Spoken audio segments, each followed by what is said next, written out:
नमस्कार, आदाब और सत श्री अकाल दोस्तों। मेरा नाम है उत्कर्ष मिश्रा और आप सभी का पॉलिटिकल साइंस अड्डा के इस YouTube चैनल पर बहुत ही तहे दिल से स्वागत है दोस्तों आज हम लोग बांग्लादेश में लोकतंत्र ये पढ़ने वाले हैं और ये टॉपिक जो है इम्पोर्टेंट है क्योंकि इस टॉपिक से एग्जाम में 4 या तो 6 मार्क का क्वेश्चन आता है, लेकिन ज्यादातर जो चांस रहता है वो 4 मार्क्स का रहता है। साथ ही साथ यहाँ पर हम ये समझेंगे कि जो बांग्लादेश है, बांग्लादेश में लोकतंत्र बनने की जो प्रक्रिया है वो किस तरीके से रही, और साथ ही साथ आप हमारे इस YouTube चैनल को सब्सक्राइब कर दीजिए और ये जो वीडियो अपने दोस्तों में शेयर कर दीजिए। और वीडियो कैसी लगी है आप ये कमेंट करके हमें बता सकते हैं। आप लोग मुझे इंस्टाग्राम पे फॉलो करके आप लोग वहां पे मुझसे डाउट पूछ सकते हो। कई सारे स्टूडेंट्स ऐसे हैं जो इंस्टाग्राम पे मुझसे अपने डाउट्स पूछते हैं। अगर स्टार्ट करें इस चैप्टर को तो 1947 से 1971 तक बांग्लादेश पाकिस्तान का अंग था। जी हाँ, जब आजाद हुआ भारत अंग्रेजों से, तो उस वक्त क्या हुआ था, 1947 के अंदर जो पाकिस्तान है वो भी हमसे अलग हो गया, हमसे टूट गया। और 1947 से लेकर 1971 तक जो बांग्लादेश है वो पाकिस्तान का हिस्सा हुआ करता था। लेकिन 1971 में वॉर हुआ भारत और पाकिस्तान का, ये हम आगे पढ़ेंगे, और जिसकी वजह से बांग्लादेश एक स्वतंत्र राष्ट्र बना। अगर देखा जाए तो ये हमारा इंडिया है, ये हमारा श्रीलंका है। तो जब भारत आजाद हुआ था तो ब्रिटिशर्स ने हमसे ये कहा था, ये कह के गए थे या फिर कह लीजिए फूट डाल के गए थे कि आप या तो एक रहो या तो सेपरेट हो जाओ।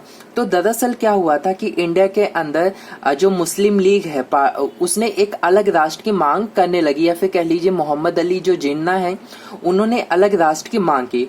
उन्होंने मांग की कि हमारे लिए जो मुस्लिम्स के लिए एक अलग कंट्री चाहिए। तो अब ऐसा तो कोई जगह था नहीं कि जहाँ पे पूरे मुस्लिम्स एक जगह इकट्ठा हो। दरअसल क्या होता है, हिंदू मुस्लिम सारे लोग स्प्रेड था, अलग अलग कम्युनिटी का। ऐसा कोई इलाका नहीं था कि यहाँ पे हिंदू ही और यहाँ पे मुस्लिम ही है। सारे हर जगह इलाके मिक्सचर में थे। तो ऐसे केवल 2 ही इलाके थे, एक ईस्ट की साइड था और दूसरा वेस्ट की साइड था। तो जो ईस्ट की साइड का जो हिस्सा है उसे हम ईस्ट पाकिस्तान के नाम से जानते हैं, जो कि अब बांग्लादेश हो चुका है। और जो वेस्ट पाकिस्तान है वो आज का पाकिस्तान है, जिसे हम पाकिस्तान के नाम से जानते हैं। तो ये दोनों अलग अलग, ये दोनों पाकिस्तान के हिस्से थे। अब यहाँ आपको ये बात समझना है कि जब मैं ईस्ट पाकिस्तान कहूंगा या जब मैं पूर्वी पाकिस्तान कहूंगा तो आप लोगों के इस वाले हिस्से को समझना है, बांग्लादेश वाले हिस्से को। और जब मैं पश्चिमी पाकिस्तान कहूंगा, वेस्ट पाकिस्तान कहूंगा, तब आप लोगों को इस वाले हिस्से को समझना है। आई होप अब आप लोगों को इतना वो समझ में आ गया होगा। हम थोड़ा आगे बढ़ते हैं। अंग्रेजी राज के समय के बंगाल और असम के विभाजित हिस्सों से पूर्वी पाकिस्तान का ये क्षेत्र बना था। पूर्वी पाकिस्तान यानी ये वाला हिस्सा, अगेन ये बता दिया, आगे नहीं बताऊंगा, आगे आपको खुद ही ध्यान में रखना है। देखिए, जो हमारा जो पूर्वी पाकिस्तान का हिस्सा था वो जो जो बंगाल है और जो असम है, इन दोनों के क्षेत्रों से कुछ हिस्सा इसका था, कुछ हिस्सा था, और इन हिस्सों से मिलकर इनका हिस्सा तोड़कर पूर्वी पाकिस्तान बनाया गया। इस क्षेत्र के लोग पश्चिमी पाकिस्तान के दबदबे और अपने ऊपर उर्दू भाषा को लादने के खिलाफ थे। दरअसल जो पूर्वी पाकिस्तान के लोग थे वो लोग कहीं ना कहीं बहुत ज्यादा अपसेट थे, क्योंकि जो पश्चिमी पाकिस्तान है वो लोग उर्दू भाषा को यहाँ पर थोप रहे थे। कहाँ पर? पूर्वी पाकिस्तान के अंदर। दरअसल क्या होता था कि पूर्वी पाकिस्तान की अपनी एक संस्कृति, वहाँ पे बंगला ज्यादा बोला जाता है और बंगाली संस्कृति और भाषा के साथ किए जा रहे दुर्व्यवहार पर विरोध जताना शुरू किए। तो अब जो पूर्वी पाकिस्तान के लोग हैं उनको ये बुरा लगा कि भाई हमारी जो लैंग्वेज है, जो हमारी बंगला है और जो हमारी बंगला की संस्कृति है, इसको कहीं ना कहीं हटाया जा रहा है और हम पे उर्दू भाषा और जो उर्दू की जो संस्कृति है कह लीजिए वो थोपी जा रही है और हमारी संस्कृति को इग्नोर किया जा रहा है। देन आगे क्या होता है कि जो पूर्वी पाकिस्तान की जनता ने प्रशासन में अपने न्यायोचित प्रतिनिधित्व तथा राजनीतिक सत्ता में समुचित हिस्सेदारी की मांग भी उठाई। ये तो होता ही होता था उन लोगों के साथ ही साथ उनको प्रशासन के अंदर प्रतिनिधित्व नहीं दिया जाता था, यानी उनको जो प्रॉपर कह लीजिए सीटें नहीं दी जाती थी। एडमिनिस्ट्रेशन का जो वर्क होता था, जो कामकाज, नौकरशाही का जो कामकाज होता था, जो आईएएस और पीएस कह लीजिए, जितने भी बड़े बड़े अधिकारी काम करते थे, उसमें इन पूर्वी पाकिस्तान के लोगों को कम सेलेक्ट किया जाता था। इनको बड़े बड़े पद नहीं दिए जाते थे। और राजनीतिक सत्ता में और जो राजनीतिक सत्ता है यानी पॉलिटिक्स के अंदर इनको उतनी हिस्सेदारी नहीं दी जाती थी, इनको इग्नोर करके रखा जाता था। इससे ये लोग बहुत ही ज्यादा नाराज थे। पश्चिमी पाकिस्तान के प्रभुत्व के खिलाफ जन संघर्ष का नेतृत्व हुआ। दरअसल क्या हुआ, जब ये सारी चीजें हो रही थी तो पूर्वी पाकिस्तान के लोग क्या कर रहे थे, पश्चिमी पाकिस्तान के ऊपर इस विरोध जताना शुरू किए। वो आंदोलन करने लगे, अपनी बात रखने के लिए अलग अलग मुद्दों पर वो अपनी बातें उठाने लगे। अब इसका जो नेतृत्व है शेख मुजीबुर रहमान की अगुवाई वाली अवामी लीग ने 1970 के चुनाव में पूर्वी पाकिस्तान की सारी सीटों पे विजय मिली। दरअसल क्या हुआ, 1970 के अंदर शेख मुजीबुर रहमान ने चुनाव लड़ा। अब जब उनको चुनाव लड़ा तो उनको पूर्वी पाकिस्तान के अंदर जितनी भी सीटें थी वो सारी सीटें शेख मुजीबुर रहमान ने जीत ली। अब हुआ क्या, अवामी लीग को संपूर्ण पाकिस्तान के लिए प्रस्तावित संविधान सभा में बहुमत हासिल हो गया।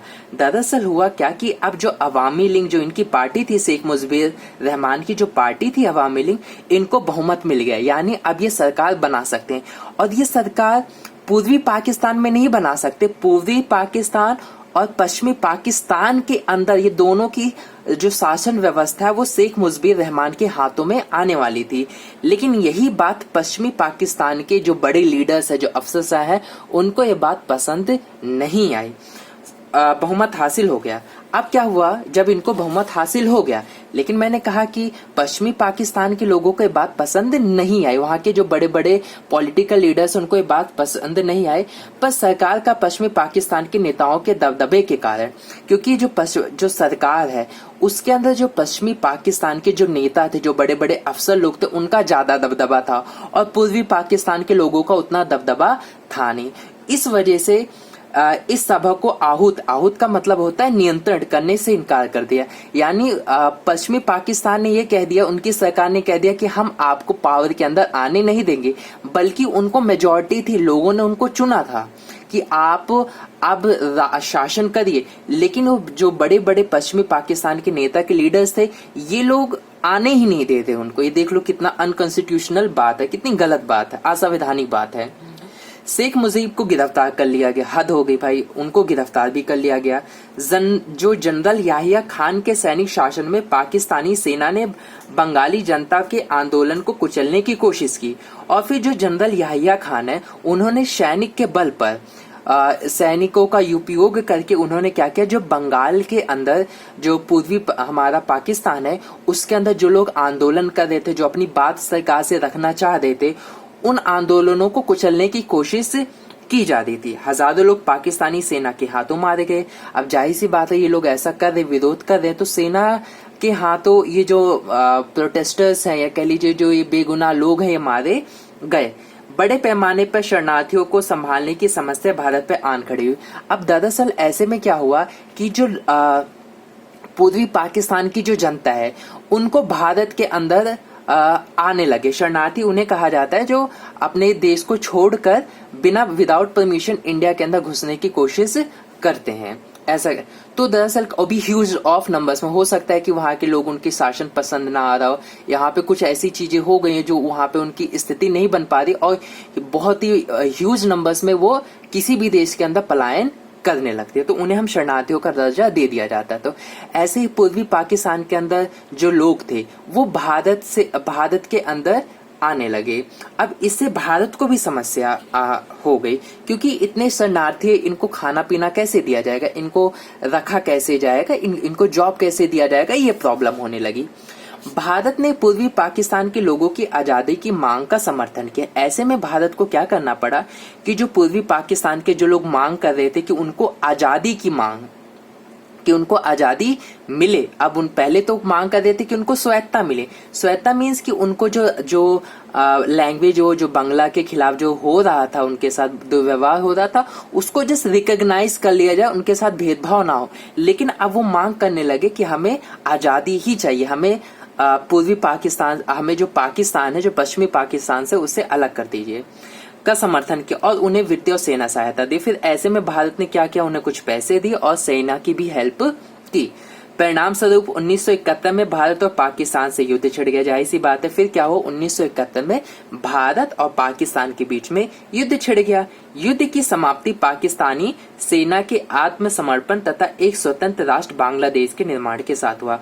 और जो फाइनली क्या हुआ कि जो बांग्लादेश की जो सेना थी, उन्होंने बांग्लादेश के अंदर जो सेना थी पाकिस्तान की, उन्होंने फाइनली अपनी हार मान ली और फिर जो एक राष्ट्र का गठन हुआ, उसका नाम रखा गया बांग्लादेश। यानी अब पूर्वी पाकिस्तान का हो गया था बांग्लादेश। अब ये टॉपिक है, इंपॉर्टेंट है, एग्जाम में ऐसा पूछ लिया जाता है कि बांग्लादेश का गठन कैसा हुआ, तो आप पूरा ये जो लिखा है मैंने पूरा एज इट इज उतार सकते हो। बहुत इंपॉर्टेंट है ये, आप सारी चीजें उतार सकते हो, नोट्स बना सकते हो इससे, और ये इंपॉर्टेंट भी क्वेश्चन है। अब इसी के साथ एक और इंपॉर्टेंट टॉपिक आता है।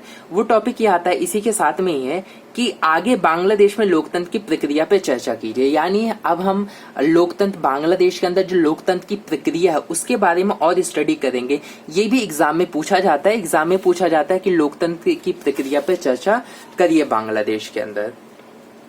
हम सभी को पता है कि फाइनली 1971 के अंदर जो बांग्लादेश है वो राष्ट्र बना।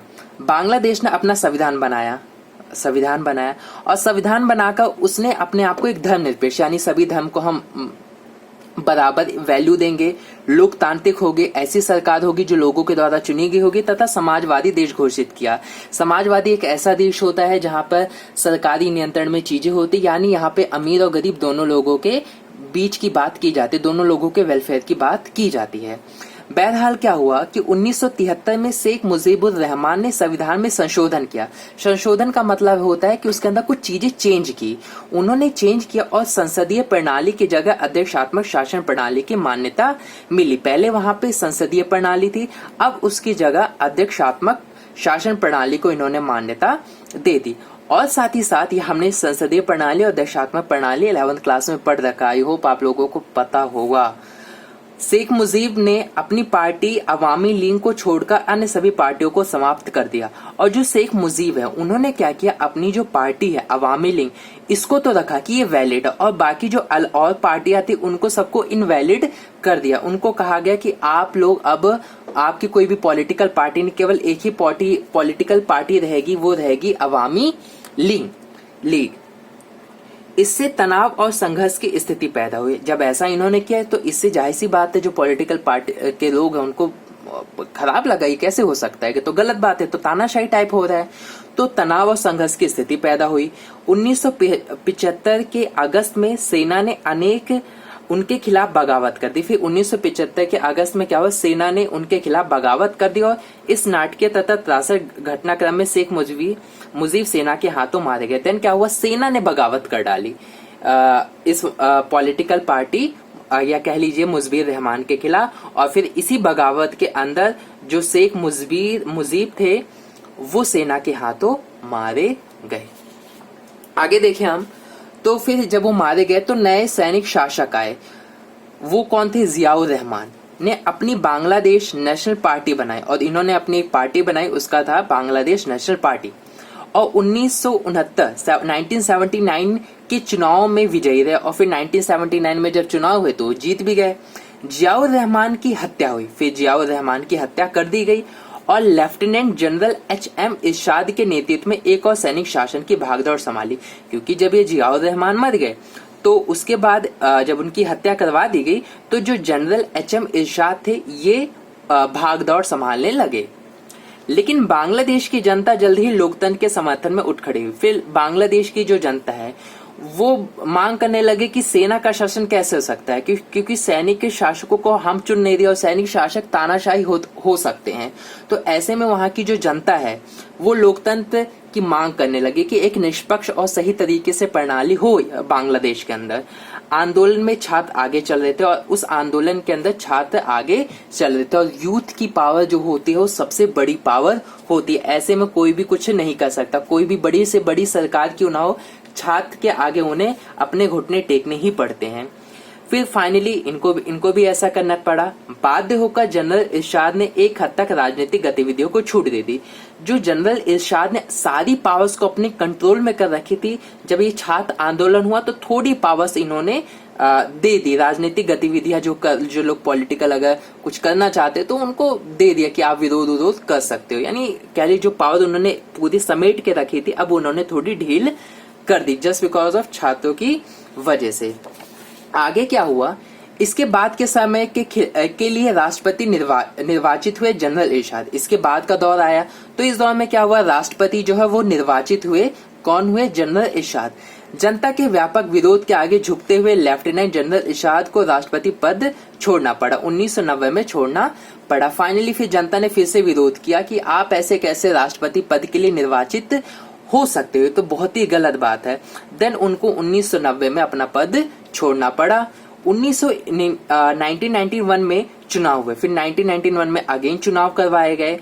इसके बाद में बांग्लादेश में बहुदलीय चुनावों पे आधारित प्रतिनिधिमूलक लोकतंत्र कायम है और तब से वहां की जो व्यवस्था है वो अच्छे से चल रही है और जो सारी चीजें हो रही हैं वो एक बहुत ही अच्छी तरीके से, एक बहुत ही अच्छे मैनर में उभर के सामने आ रही है। नेक्स्ट वीडियो में हम नेपाल के बारे में स्टडी करेंगे। और हाँ, बहुदलीय चुनावों पर आधारित प्रतिनिधि लोकतंत्र, ये मैंने आपको वीडियो की जो पार्ट फर्स्ट था, सॉरी जो पार्ट सेकंड था उसके अंदर मैंने आपको बताया था ये सारी चीजें। आई होप आपको ये वीडियो अच्छी लगी होगी। देखो वीडियो को ना कोशिश किया करो कि जितने मिनट की वीडियो उसका आधा देखो, तभी ये वीडियो आपके लिए यूजफुल होगी। और कोशिश करा करो इन वीडियो को सेव कर लिया करो ताकि आपको जब कभी जरूरत पड़े तो आपको सर्च करके ढूंढना ना पड़े। अगर ये सेव रहेगी तो आपके लिए फायदा रहेगा, टाइम बचेगा और आप कभी भी मेरी इन वीडियोस को देख सकते हो और नॉलेज ले सकते हो। और अपने दोस्तों में शेयर करना मत भूलिएगा।